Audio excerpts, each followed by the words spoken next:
How's it going, everyone? Welcome back. Hope everyone's having a lovely day. We're gonna have to buckle up for this one because we're just gonna come straight out the gate swinging with some wildly unpopular opinions here. Probably some very controversial stuff to say as a Bengals fan. The Bengals fans probably not gonna agree with this. We're gonna go out and say it though. The defense isn't the reason the Bengals are 4-6. I'm gonna say it one more time. The defense is not the reason the Bengals are 4-6. They're not the reason they lost to the Ravens the first time. They're not the reason they lost to the Chiefs. They're not the reason they lost to the Ravens the second time. And the reason we say that, now mind you, I'm aware that they gave up, 76 points now against the Ravens in 2 games? Sure. But before we dive into this, let's talk about how this Bengals defense was built. Year in and year out. When we listen to Bengals Spaces, Bengals Media, Bengals fans, what do they want? Oh, we need to get, we had a chance to get an offensive line, become a ground and pound team. No, we got to have Jamar Chase. You got T. Higgins, had a chance to, again, go after some players there in the draft. You did draft, they did draft safety. They messed that up. We'll say that, well, arguably, you want to say they messed that up in the first round. But, they took a couple later draft picks there. They didn't successfully draft there. But we've had a lot of years where we go into this draft and they say that we got to go offense. We got to go offense. We got to go offense. We got to, this year, we already see Bengals fans say they want to get Genie. Yes. The last thing they need to be worried about is a running back. The last thing they need to be worried about is a wide receiver. We're learning. We're learning quickly what it looks like to put up 35 points, 40 points. The Bengals have to find a way to draft playmakers on the defensive side of the football. And unfortunately, they have not done that. It is Trey Hendrickson and friends. If you name the 5 best players on this Bengals team, you're probably looking at some sort of combination of Joe Burrow, Jamar Chase, Trey Hendrickson, T. Higgins, and you're probably throwing Orlando Brown. 4 or 5 guys. You look at these teams, and this is why we don't blame the defense. When you look at teams, let's throw the Broncos. Broncos probably a good example. Rams a good example.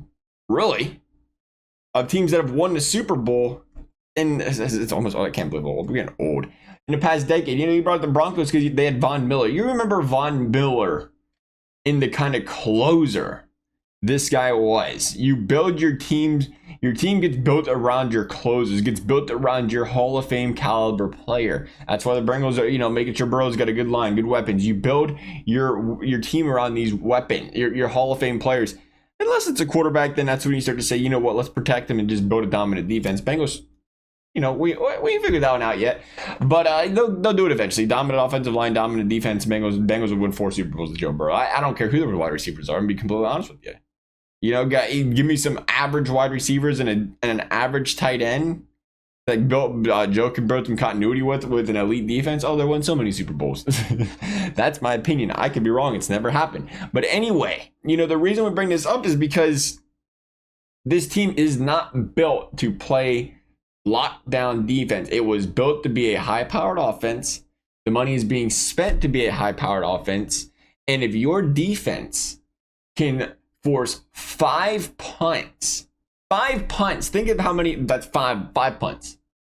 Against the best offense in the league, you force 5 punts. The game before, they forced 3 punts. They forced a turnover late in the game. So they got the football back to their offense 4 different times. You want to see some ugly defense? Look at the game against Washington where Washington didn't punt.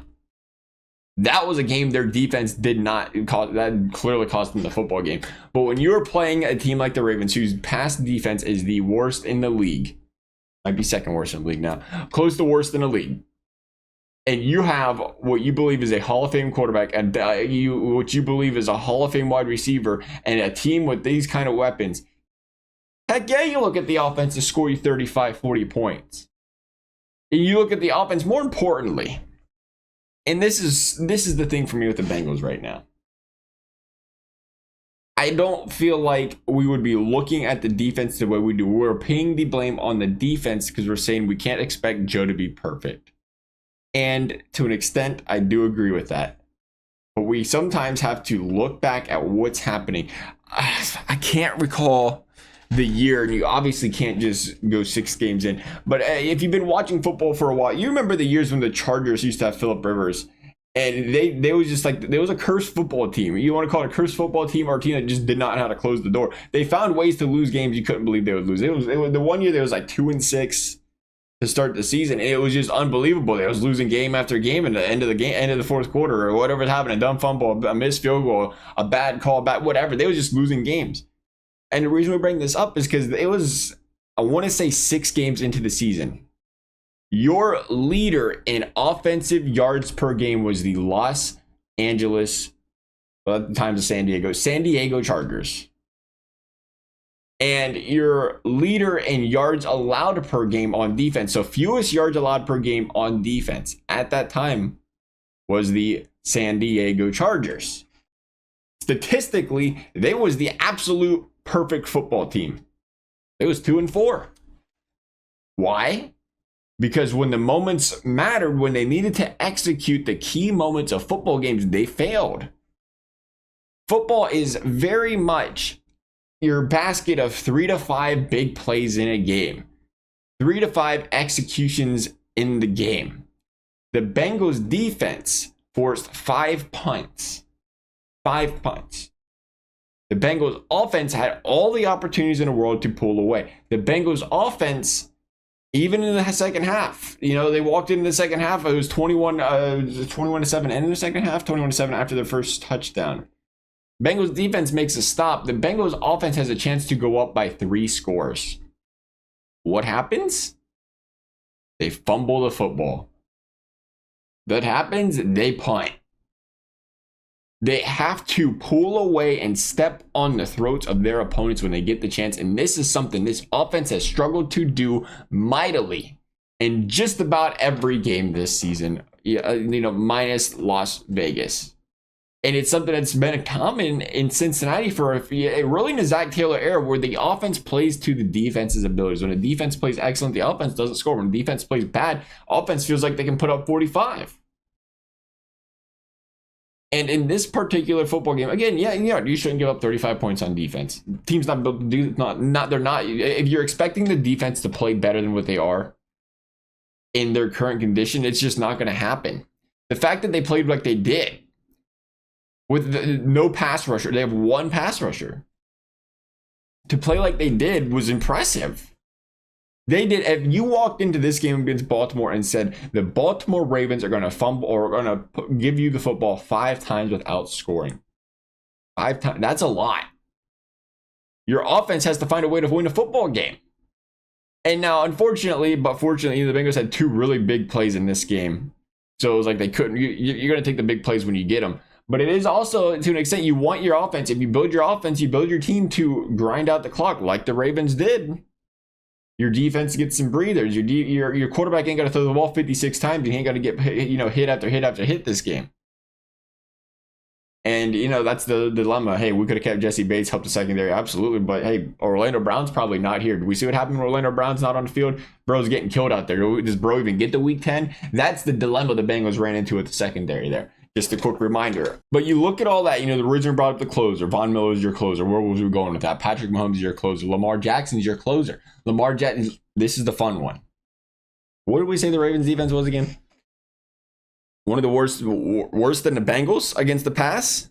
7-3. We're blaming the defense when we're getting whooped by a team with a worse defense. So as Bengals fans, we can accept the fact that, the Bengals have just got to figure out, we can blame the defense, I guess. It doesn't make a lot of sense because it just brought it up. Ravens defense got some problems. Or you can look back and say, hey, maybe it's Joe Burrow. Maybe Lamar really is truly way better than Joe Burrow. You want to play that game? I don't. So I just go back and say it's the execution. It feels like the it factor. I was saying on Twitter, it's like, hey, and I want to be careful how we say this. I think Joe Burrow is going to be a Hall of Famer. I truly believe that.